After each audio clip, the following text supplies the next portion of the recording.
Welcome back to CAD with Mr. U. In today's video, we'll be looking at part 2 of a 4-part series of videos covering the topic Centroids. We thank you for joining us and we'll be starting the video now. We're actually going to this is half of the first derived figure. So what I'm going to copy it and put it to the right. And so we can have a little bit of we're going to separate it from this object. All right, so we're going to go copy. So we want the for half of the first derived figure, which is the blue figure. We want this, want all of these lines. We want the K and the L. We want the center line. We want this line. All right, and we want the baseline and we want O. Okay, so press enter. We're going to select the intersection. We're going to go across.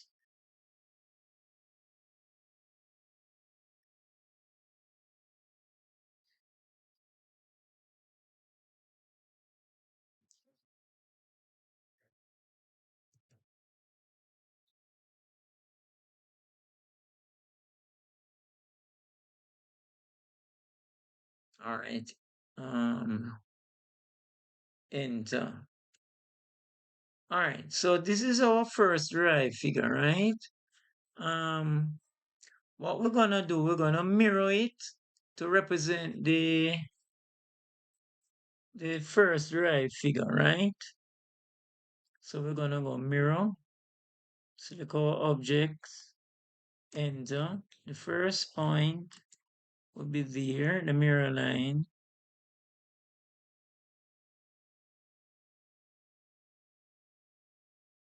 There, enter. So this is our first derived figure, all right? So let us label it.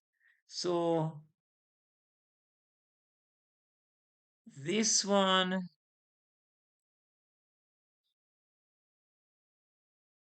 will be our first derived figure. So let us label it. So we're going to use the text command. I'm going to use the text command. I'm going to label this.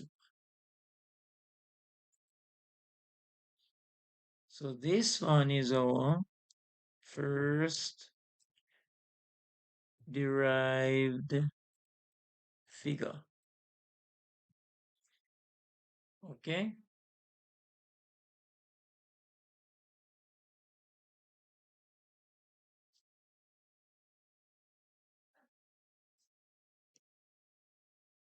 All right. We're going to get our second derived figure by doing the same thing that we did to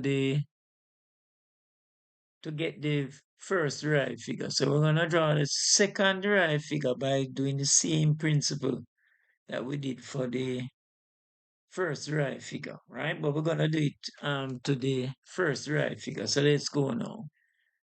So we're going to draw a line. Here are the strips, right?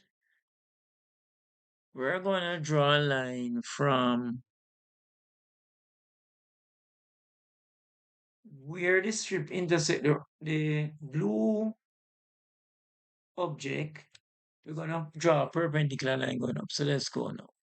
So we're going to go line perpendicular. Or we need to change it back to layer 0, which is my construction layer I'm using.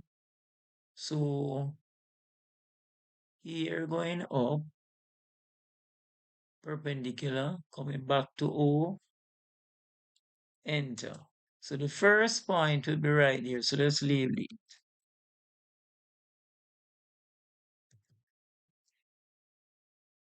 So we're gonna be right here.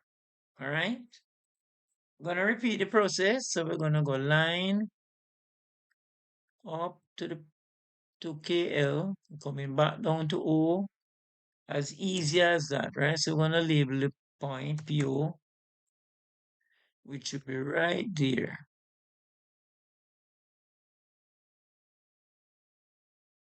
Yes, right there. So what we're doing now, we haven't gotten the first derived figure. We're going to repeat the process to get the second derived figure on the object, the blue object, which is the first derived figure, right? So we're going to go again, line from this intersection there, coming down back to O, right? And let us identify the point, which should be right here. So we'll go point right here, right? As easy as that, okay? So we're gonna go line up to the line KL, back to O, enter. So the point will be right here. Okay, so let's PO for point right there.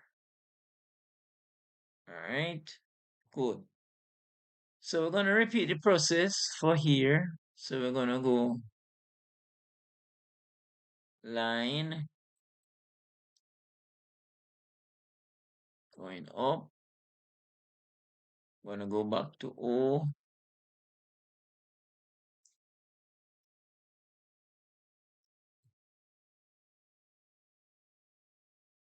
Enter. So we're gonna I label that point. So we label the point, which will be right here. All right. We're gonna repeat the process. So we're gonna go line as easy as this, This is how you get the second derived figure as easy as this, right? Coming back to O, right there. Enter. So let's plot the point. So we're doing the same thing that we used to get the first derived figure to get the second derived figure, right? But we're applying it to the first derived figure to get the second derived figure, okay? So we need a point. So it would be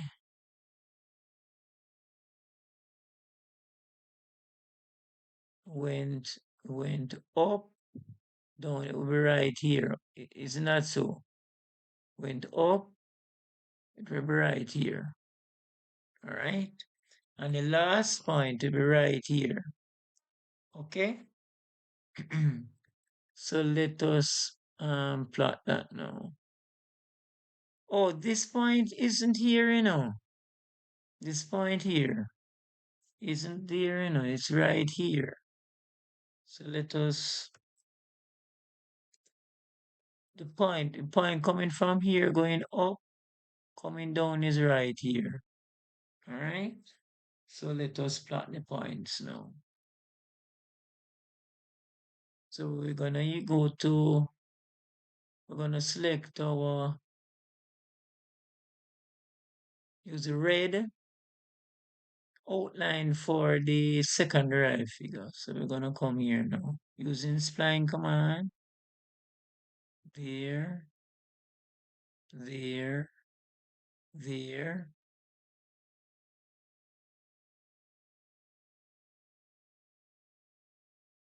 Gonna come here.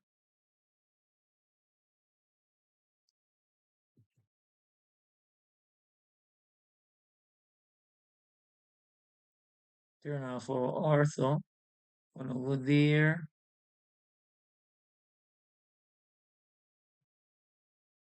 Gonna go there.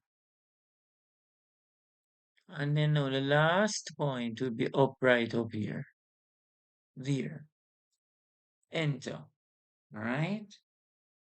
So here we have our second derived figure represented by the red curve. All right. So what we're gonna do now, we're going to copy it, move it over like what we did in the first instance, and then we're gonna mirror it like what we did with the first derived figure, the blue outline. Okay.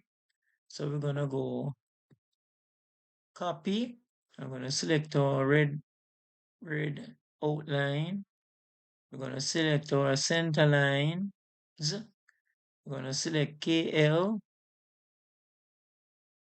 Well, we won't need KL again at this point, but we're gonna carry it over nevertheless. I'm gonna carry these 3 point, these lines. Right, and this should be it now. So we press enter and we're gonna turn on our ortho so it can be a line going over.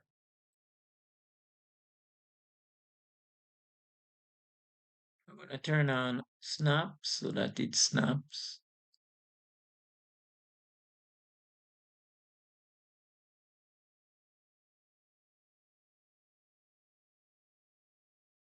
All right, we're gonna mirror.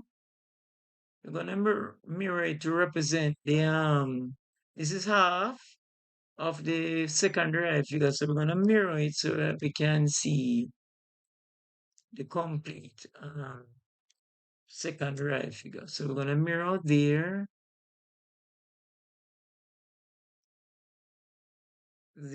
enter. All right.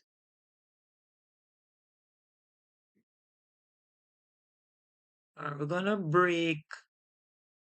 We're gonna break right here. So we're gonna draw a line through here, a construction line.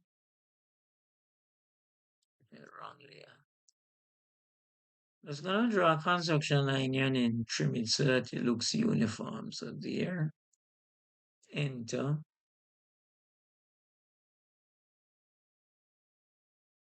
enter,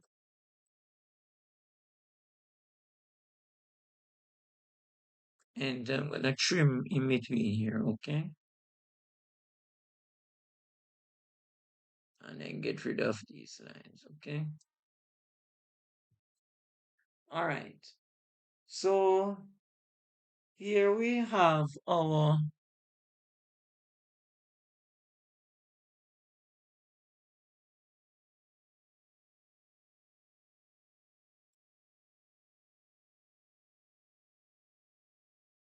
all right, so let me copy this for you. So we're gonna copy everything there, KL and O, the center line. We're gonna copy, this is the original figure. We're gonna copy the first derived figure, which is the blue outline, and all of these lines.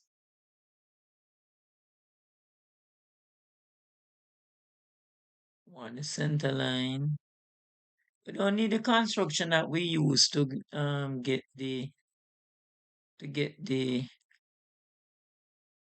first derived figure, right? We don't need it, or the second derived figure. What I'm gonna do is, all right, so we have everything selected. All right, so we need this line. We need this line. We need this. So we go enter the base point and we're gonna go below.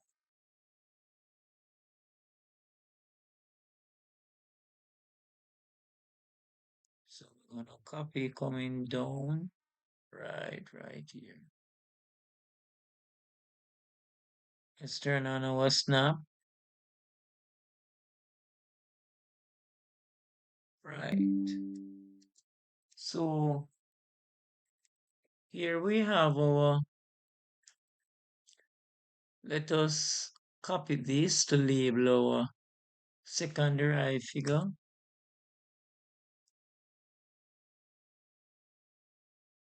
We're gonna change this and put it on the same outline so that it is consistent. But that is just aesthetics, all right? The color wouldn't matter. This will be the second derived figure. Second derived figure. And then this one will be the given question, okay?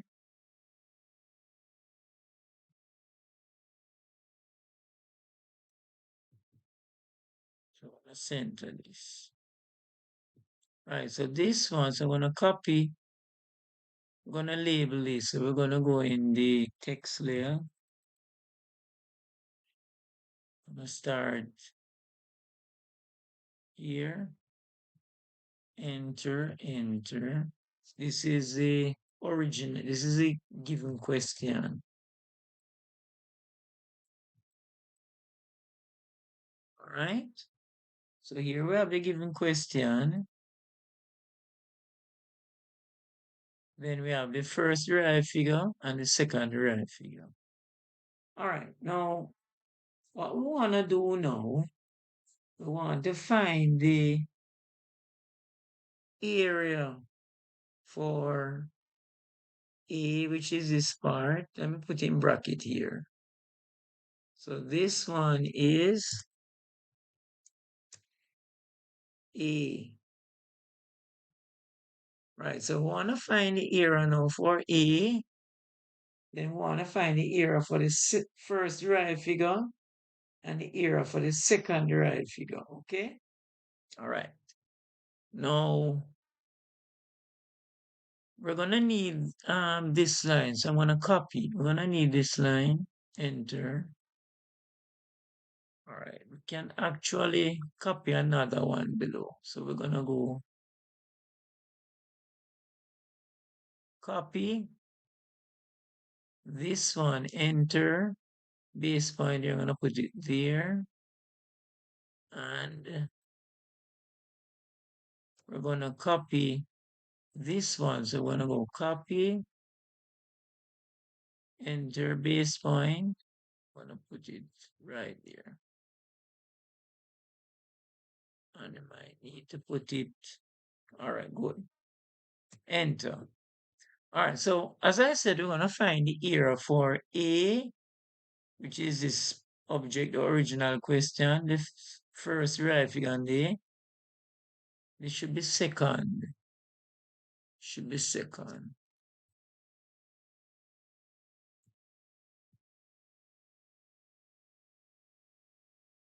All right, good.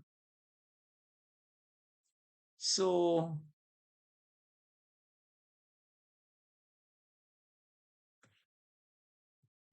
this is a formula to get the area. So the area is, the formula of the area is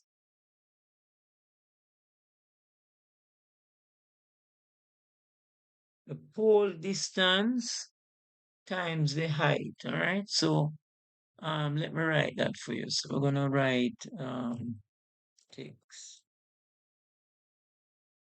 So the so we write here. So area using graphical integration is approximately equal to the pole distance times h. H represent the height, okay? So I'm gonna label it for you. So I'm gonna set out a pole distance of 30 millimeters, all right?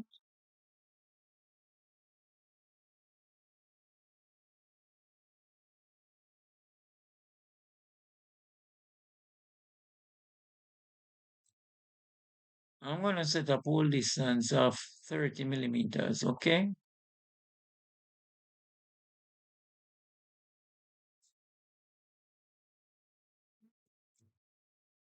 All right, so I'm gonna draw a line from here, 30 millimeters going down. So this would be 30 millimeters. Good. Enter. This would be P, the pole distance. So let me label it for you.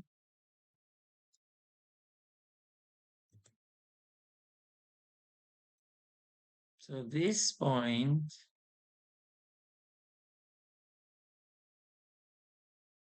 right here would be the pole, right? And the distance that we get up the top would be h, which you'll see in a little bit. All right, so what we're gonna do, we're gonna draw the, these are the 7 strips. Let me, These are the 7 strips. I'm gonna copy the base for the first one. You're gonna need um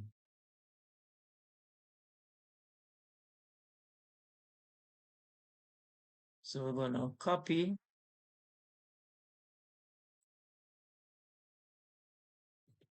So we're gonna copy this baseline, enter. I need to turn on but the host now. Copy there and there, enter. Right?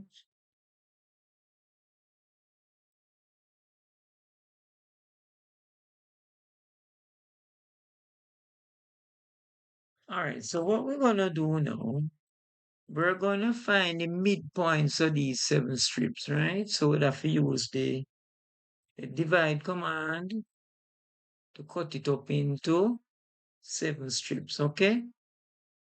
We're gonna find the midpoint for the 7 strips. All right, so we're gonna use divide, and we're gonna select this line, and we're gonna divide it into 8. Right, here it is. Then we're gonna divide this, we need a line here. So we go line. I'm gonna move this line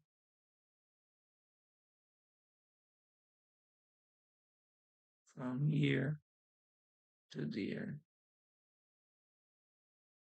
All right, so we're gonna divide, we're gonna draw a line here.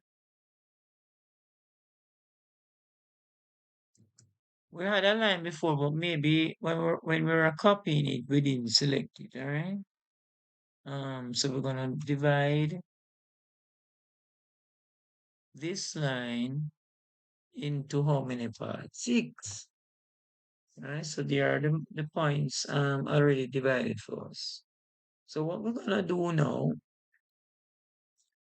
we're gonna copy. We have now come to the end of part 2 of part 4 covering the topic Centroids.